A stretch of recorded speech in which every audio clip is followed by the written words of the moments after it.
Shalom and welcome back to the Balagan Connection. This is DaviD TaL, and I'm after the 4th of July weekend, which was a very interesting experience for me. It's my second one, and we were in Southern California this time. The first thing that comes to my mind is the fact that Southern California on the 4th of July sounds like Southern Lebanon during the First Lebanese War.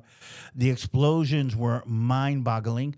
Another thing that I found fascinating was not as many flags, not as many American flags as I thought. Again, I'm in California. But before I go too far, I just want to say to the United States of America, thank you.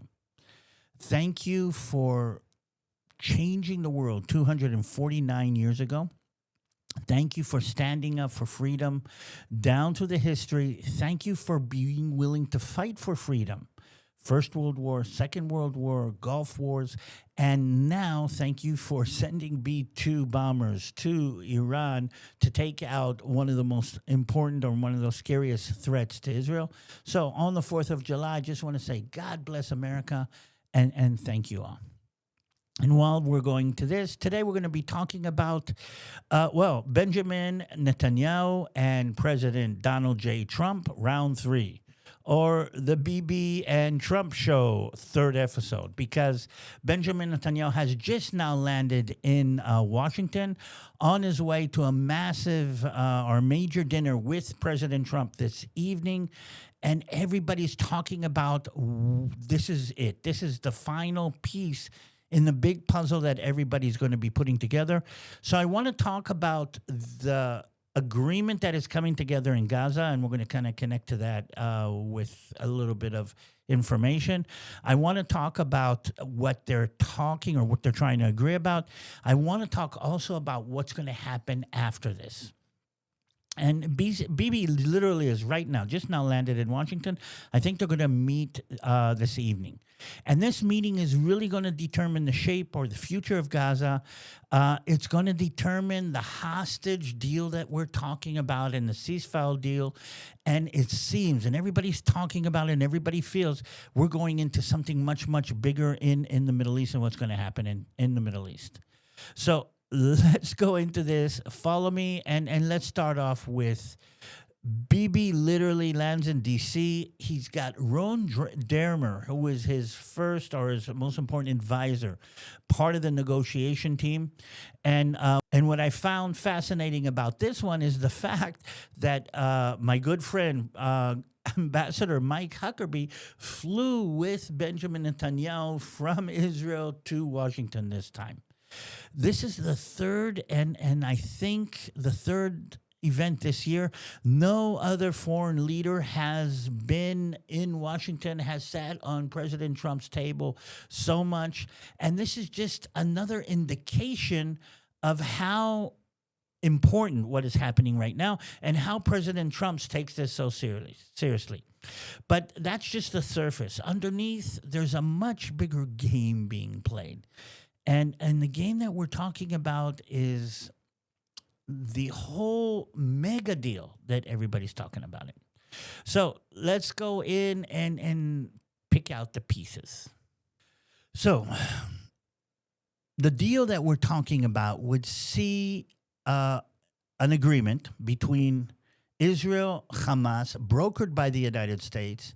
From our point of view, the most important thing is that 8 live hostages will be released on day 1 of this agreement. We don't know who. We don't know their names.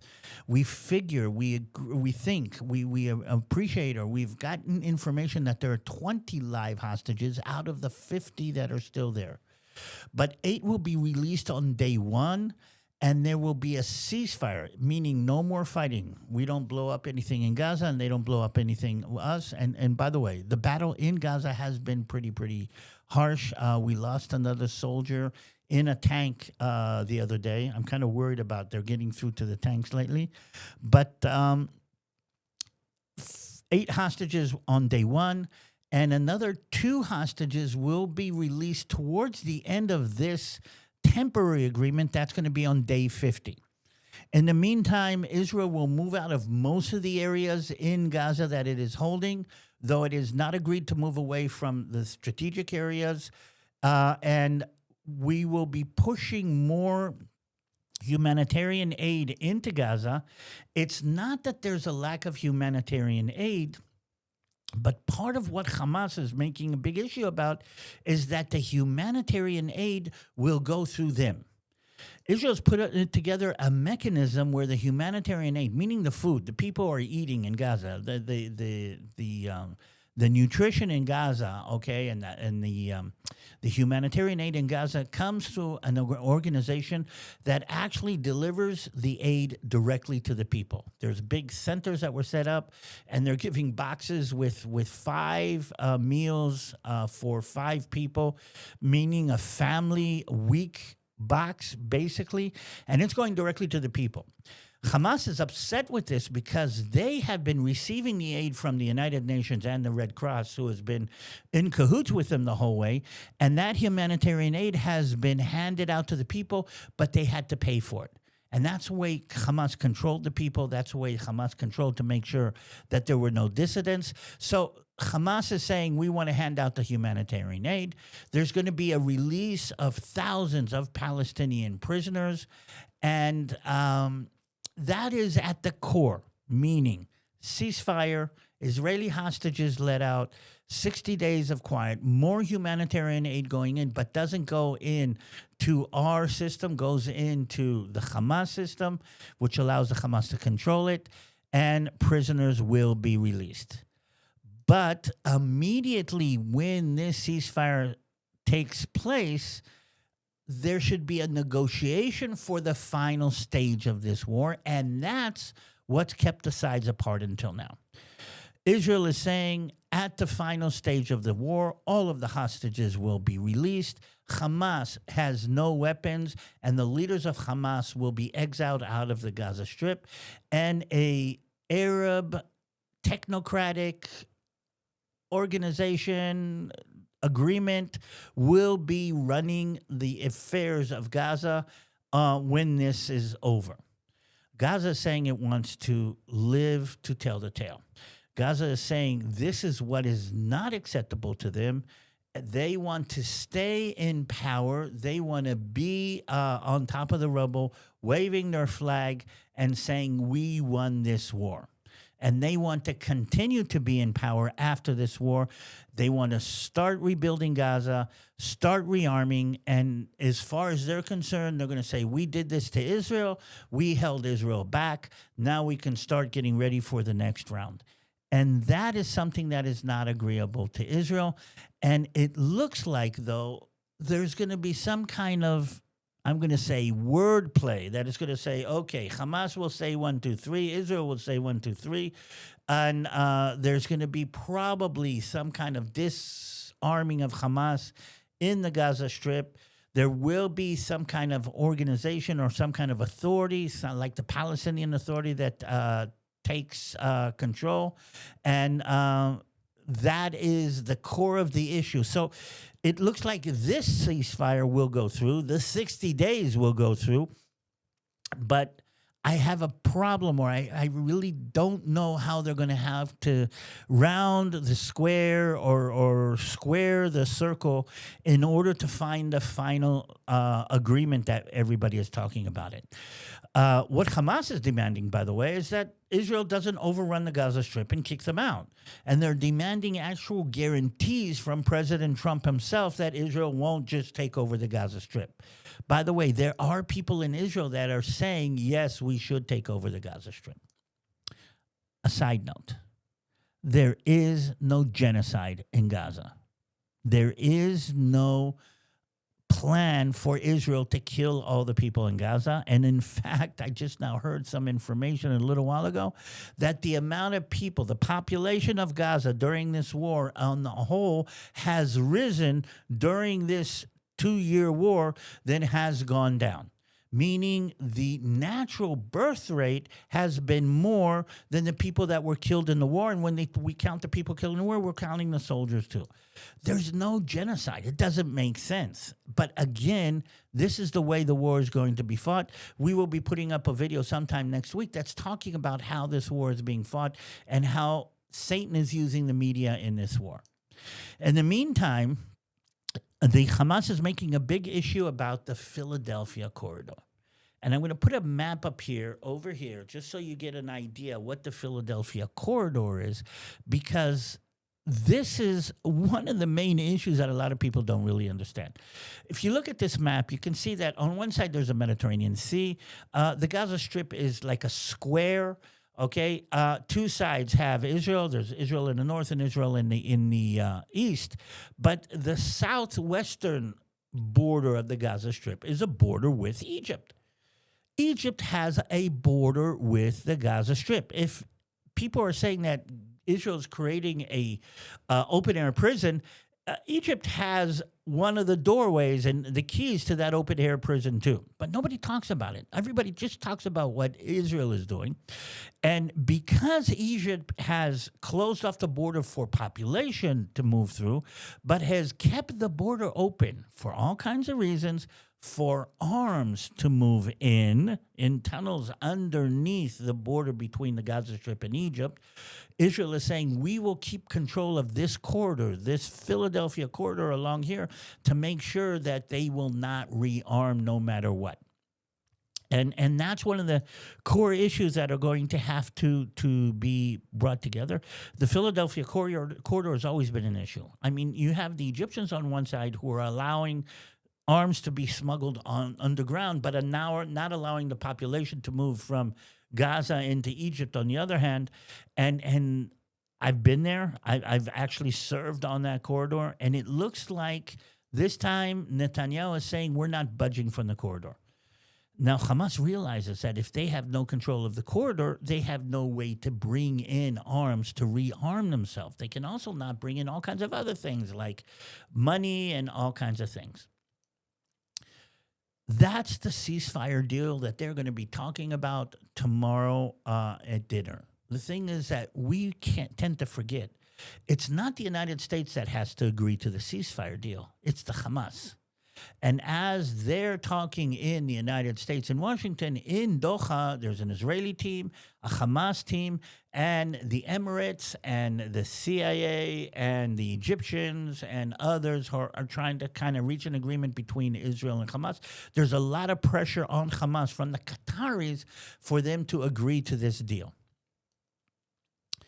Before I go further, I want to say something else about this, though. This is going to release 10 of the hostages and probably about 15 more in caskets. But this isn't all of the hostages. And I have a feeling that the Hamas will not, doesn't plan on releasing all of the hostages. Because when they do, there's nothing holding Israel back.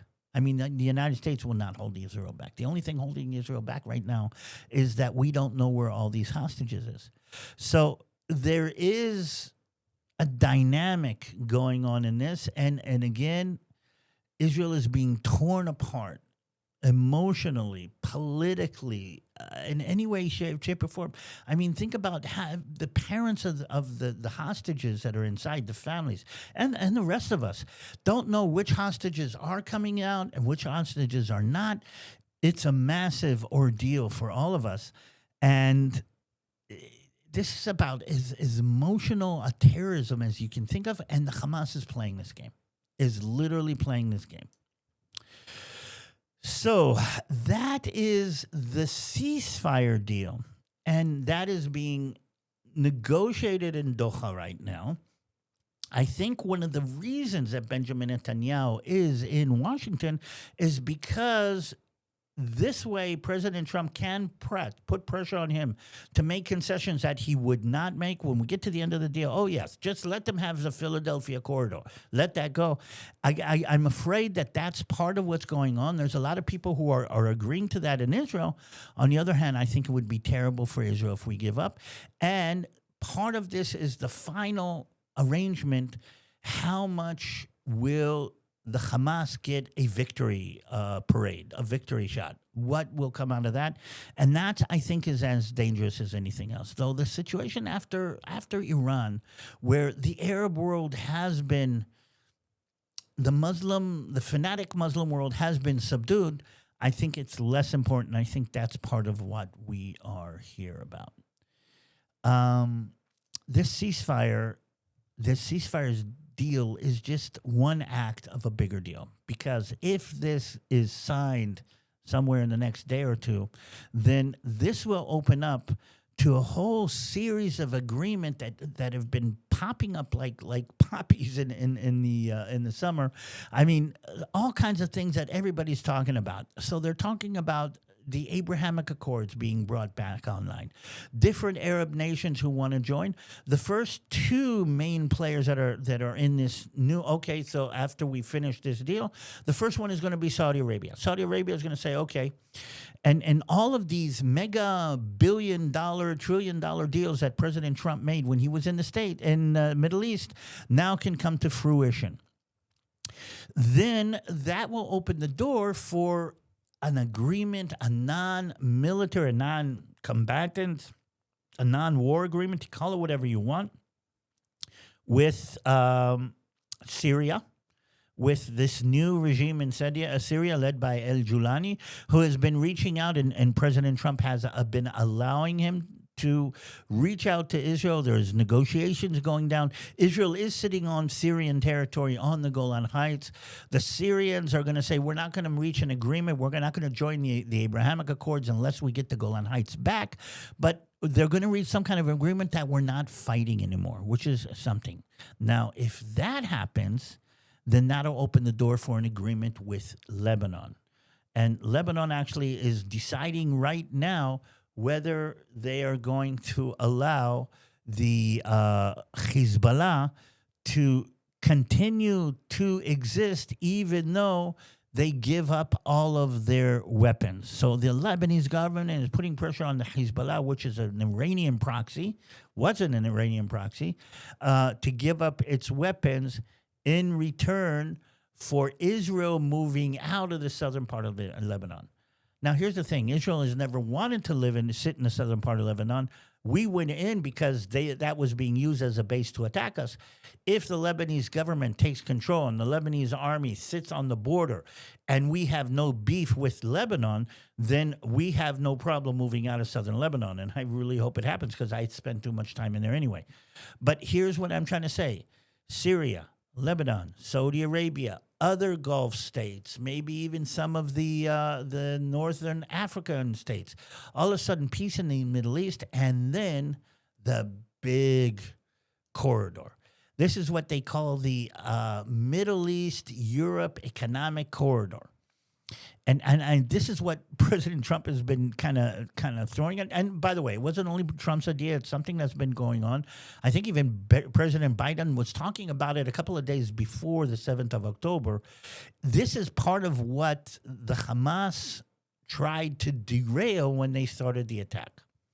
Just a couple of words about how this works. Do you understand that Israel, Saudi Arabia, Jordan actually sit right in one of the main or most strategic parts in the world?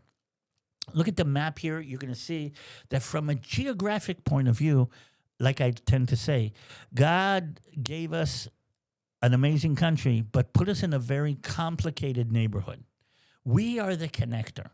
And what everybody has been talking about is if in the modern world, soft power, economic power, materialistic power, resources, oil, energy are going to be as important as military power. China has been doing a lot of work on this one with what they call the Silk Road, which is a connector between China and different nations along the way.